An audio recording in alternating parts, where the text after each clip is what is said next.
ಮನೇಲಿ ಫಂಕ್ಷನ್ ಅಂದ್ರೆ ಉಪ್ಪಿಟ್ಟು ಕಾಮನ್ ಆಗ್ಬಿಟ್ಟಿದೆ. ಸೊ ಅದಕ್ಕೆ ನಾನು ಕೋಪ ಮಾಡ್ಕೊಂಡು ಒಳಗಡೆ ಬಂದು ಮ್ಯೂಸ್ಲಿ ತಿಂತಾ ಇದ್ರೆ ಇವರಿಬ್ರು ಬಂದು ನನಗೆ ಟೀಸ್ ಮಾಡ್ತಾ ಇದ್ರು. ಹಾಗೆ ಇಲ್ಲಿ ದೇವ್ರನ್ನ ಕೂರ್ಸೋದಕ್ಕೆ ಯಾವ ತರ ಡೆಕೋರೇಷನ್ ಮಾಡ್ಬೇಕು ಅಂತ ಪ್ಲಾನಿಂಗ್ ಮಾಡಿ ಇವರು ತುಂಬಾ ಚೆನ್ನಾಗಿ ಡೆಕೋರೇಟ್ ನ ಮಾಡ್ಕೊಟ್ರು ನಮ್ಗೆ. ಹಾಗೆ ಅಡ್ಗೆ ಭಟ್ರು ಬಂದು ಅವ್ರ ಕೆಲಸನ ಸ್ಟಾರ್ಟ್ ಮಾಡ್ಕೊಂಡಿದ್ರು. ಯಾಕೆ ಈ ತರ ಪ್ರಿಪರೇಷನ್ ಗಳು ಆಗ್ತಾ ಇದೆ ಅಂತ ನಿಮ್ಗೆ ಆಲ್ರೆಡಿ ಗೊತ್ತಿರುತ್ತೆ. ಯಾಕೆ ಅಂದ್ರೆ ನಮ್ಮ ಮನೆ ಕಟ್ಟಿ 1 ವರ್ಷ ಆಗಿರೋದಕ್ಕೆ ನಾವು ಸತ್ಯನಾರಾಯಣ ಪೂಜೆನ ಇಟ್ಕೊಂಡಿದ್ವಿ.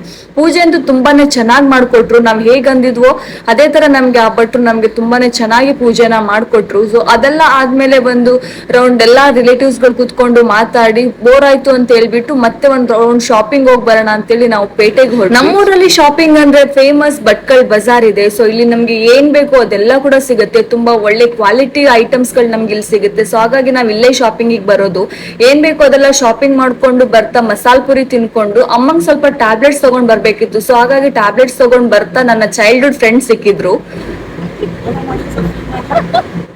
ಮನೇಲೊಂದು ಫ್ಯಾಮಿಲಿ ಫೋಟೋ ಇರ್ಬೇಕು ಅನ್ನೋದು ಎಲ್ರಿಗೂ ಆಸೆ ಇರುತ್ತೆ. ಇವಾಗ ಫೋಟೋ ತೆಗ್ಸೋಣ ಅಂದ್ರೆ ನಮ್ಮಪ್ಪ ನಮ್ ಜೊತೆಲಿಲ್ಲ. ಹಾಗಾಗಿ ಹಳೆ ಫೋಟೋಗೆ ನಮ್ಮಪ್ಪನ ಎಡಿಟ್ ಮಾಡಿಸಿ ಒಂದು ಫ್ರೇಮ್ ಮಾಡಿಸ್ಕೊಂಡಿದ್ವಿ. ಅದನ್ನ ನೋಡಿ ಮನೇಲಿ ಎಲ್ರು ತುಂಬಾನೇ ಖುಷಿ ಪಟ್ರು. ಎಲ್ರು ಒಟ್ಟಿಗೆ ಊಟ ಮಾಡಿ ತುಂಬಾ ದಿನ ಆಗಿತ್ತು. ಹಾಗೆ ತಮಾಷೆ ಮಾಡ್ಕೊಂಡು ಎಲ್ರು ಊಟ ಮಾಡಿ ಒಂದ್ ರೌಂಡ್ ಆಟ ಕೂಡ ಆಡಿದ್ವಿ.